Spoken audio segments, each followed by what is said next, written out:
des Sarthois du web. On en a déjà parlé 2 fois la saison dernière. C'est l'association Qui nettoie, c'est qui nettoie. Et ce sont mes prochains invités. C'est parti.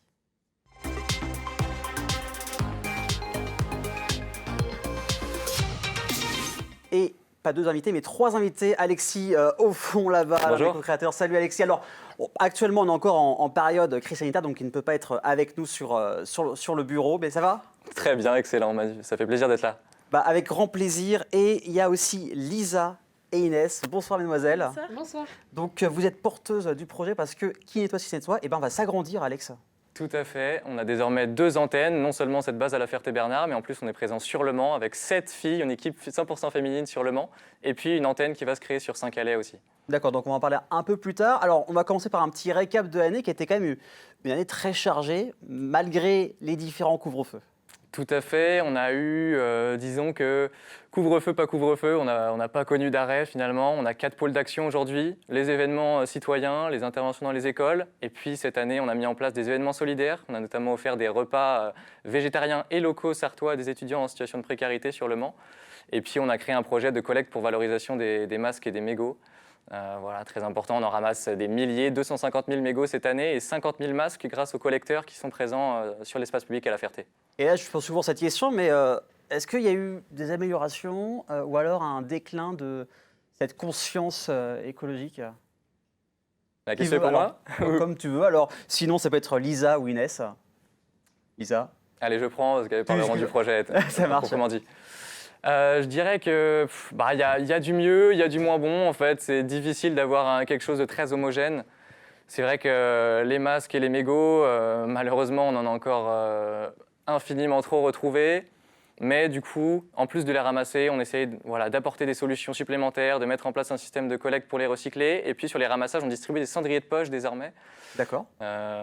Chose qui permet un peu de casser ce mur aussi. On retrouve ce côté très social, d'aller à la rencontre des gens, de leur apporter un petit cadeau plutôt que de les pointer du doigt et de leur dire arrêtez de jeter vos mégots par terre. Tenez, voilà une solution directement pour éviter de le faire.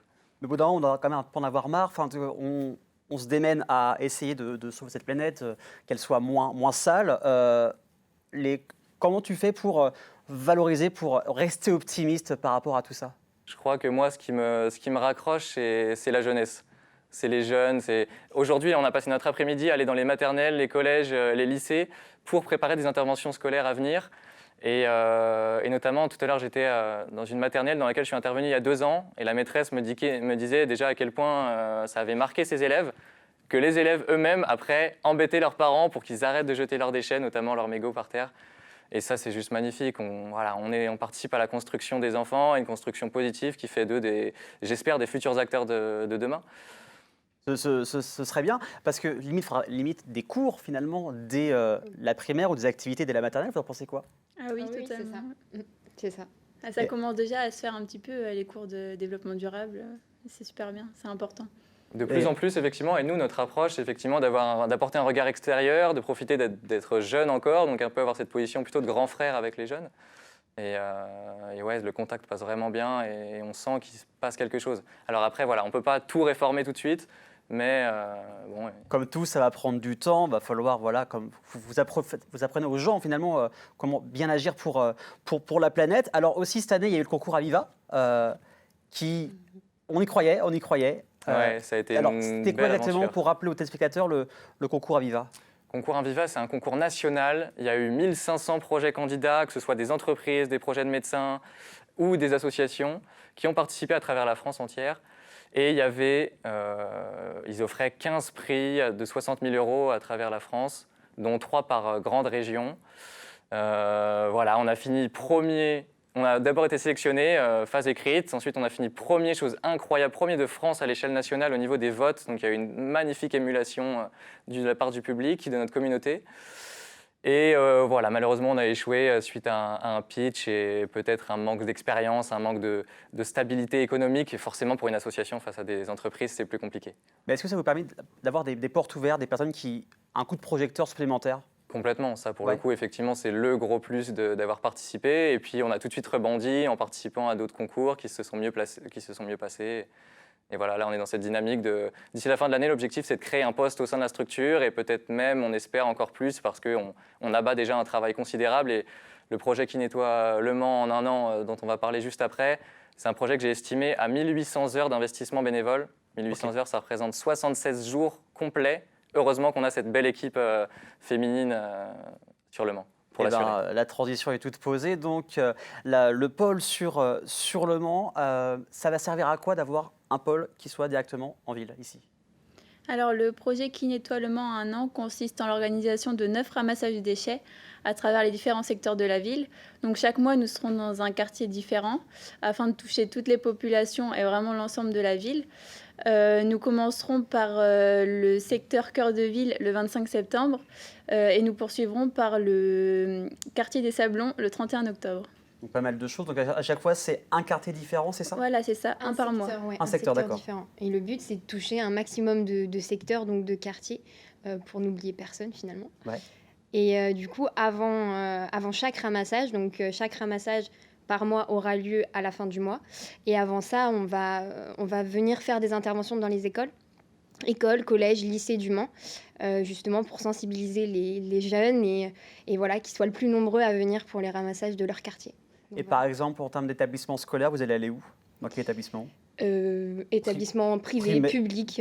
Ouais. Même primaire, collège, ouais, c'est ça. lycée, vraiment tout le C'est ça. monde? Oui, de la maternelle jusqu'au lycée. On va essayer.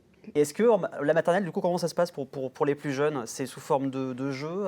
Comment c'est pour initier les plus jeunes à avoir les bons réflexes?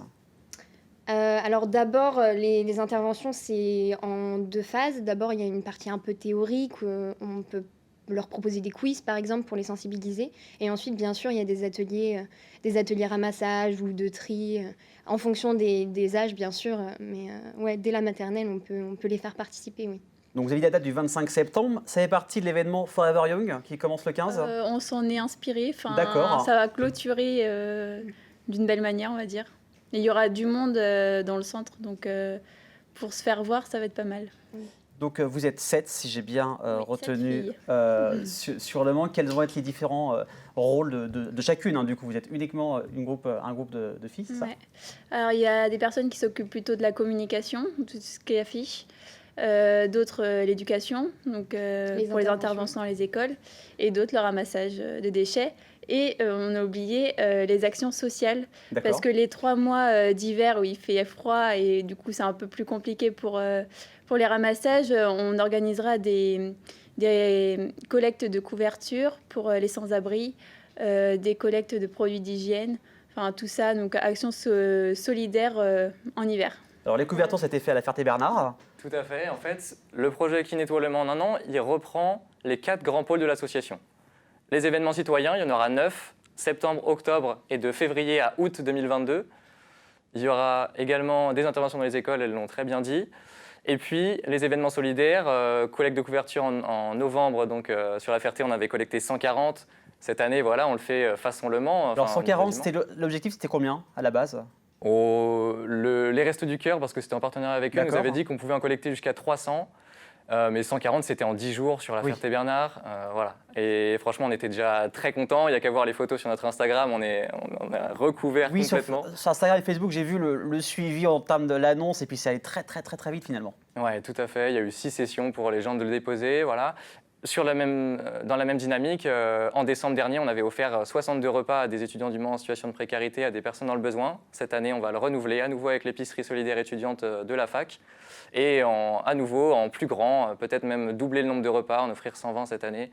Toujours des repas à notre façon, avec un bon contenu qui promeut les agriculteurs locaux.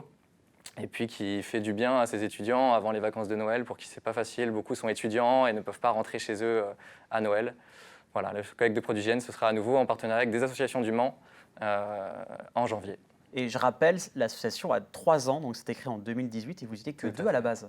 On n'était que 2 et même on est devenu une association qui a 1 an et demi. Donc aujourd'hui, on a un développement qui est très dur à qualifier. Quand on fait des demandes de subventions, c'est très compliqué de dire en fait on a 3 ans d'existence, mais l'association est née en mars 2020 officiellement. Voilà, et des projets qui dépassent complètement le cadre d'une association qui n'aurait qu'un an et demi du coup.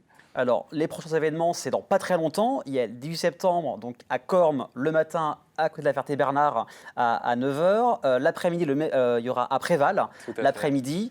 Et le lendemain, le 19 septembre, à Savigny-sur-Bray, dès 10 h. De toute façon, vous êtes très présents sur les réseaux, sur Facebook, sur Instagram, sur LinkedIn également. Autre chose, il y a le site aussi. Il y a Qui le nettoie si site, nettoie pour te trouver. la page Facebook. Lucien a également créé un compte TikTok qui a explosé, qui a 140 000 abonnés aujourd'hui. Ça fait plaisir. C'est un nouveau, on va toucher plutôt la jeunesse. Et moi, j'invite du coup non seulement les gens à nous suivre effectivement, mais aussi à nous envoyer des messages s'ils souhaitent s'engager eux-mêmes dans leur ville. Là, on est en contact avec Sablé, avec des gens sur Brest, avec du monde dans les Côtes d'Armor. Partout. Et puis les écoles, surtout les écoles, contactez-nous bien sûr pour qu'on y intervienne. Les entreprises, si elles souhaitent partenarier ou qu'on y intervienne également. Voilà, contactez-nous à foison. Voilà. On ne veut plus savoir où donner de la tête.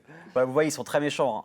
Contactez-les, ils vont vous accueillir les bras ouverts. On va dire aussi un petit mot sur l'opération Nord-Ouest, où vous avez été à Tours, sur Caen. Cette opération va continuer encore ? L'opération Nord-Ouest, ça a été 8 événements de ramassage de déchets sur 8 week-ends consécutifs dans 8 grandes villes de l'ouest de la France, en commençant à Tours et effectivement en allant ensuite à Nantes, Caen, Rennes, Angers et en finissant à Paris le 31 juillet, bien sûr avec un événement au Mans le 24. Effectivement, je pense que ça va être un événement qui va se renouveler, peut-être dans une autre région de France, peut-être en encore plus gros l'année dernière sur cette même région. Cette année, on a rassemblé pas loin de 400 personnes dans ces 8 villes. Et puis effectivement à chaque fois avec des partenariats en s'appuyant sur des entreprises et des associations locales. Donc c'est magnifique, ça fédère. Voilà. Et puis ici le fait d'être sur le Mans également, ça génère tout un tas de partenariats avec des associations de quartier, des associations sportives, culturelles. Voilà, on veut vraiment que le ramassage soit complètement, et on le dit depuis toujours, un prétexte pour rassembler les gens qui veulent s'investir, des citoyens. Venez même si vous ne souhaitez pas ramasser les déchets. Vous êtes complètement les bienvenus. Et alors juste pour finir, quel déclic on peut dire aux gens pour réduire ces déchets? Quel réflexe on peut leur dire à faire? Dès qu'on a une canette, on la garde, on la jette à la poubelle. D'abord, pour s'engager, je dirais, ne le faites même pas pour l'environnement, faites-le pour vous. Nous, c'est ce que on aurait déjà arrêté depuis longtemps si on le faisait uniquement pour les autres. C'est un tel enrichissement de s'engager pour l'autre, mais aussi pour soi, qu'il faut y aller, quoi. Il faut se lancer. Et par rapport à la réduction des déchets, c'est dans la même dynamique. On a nos habitudes qui sont pas très bonnes, objectivement. Les changer, c'est progressif, il faut y aller tranquillement, mais ça se fait très bien. Et en fait, on se rend compte qu'on vit mieux. On vit mieux, on vit avec moins, on sait faire avec moins, on sait peut-être mieux gérer aussi les conflits. Enfin, je vois ça de manière très globale. Ça fait partie d'un tout. Ouais. Et restons optimistes. En tout cas, merci à vous trois, merci à Lisa, Inès, sur le pôle qui est Noix au Mans. Et merci encore une fois, Alexis, d'être venu sur le plateau. Et en tout cas, sur Twitch, on vous appelle les boss, tout simplement. Bravo à vous. Dans beaucoup. Un petit instant, il y aura le Zap sartois et ensuite la folle semaine de Caro. À tout de suite sur Via LMTV.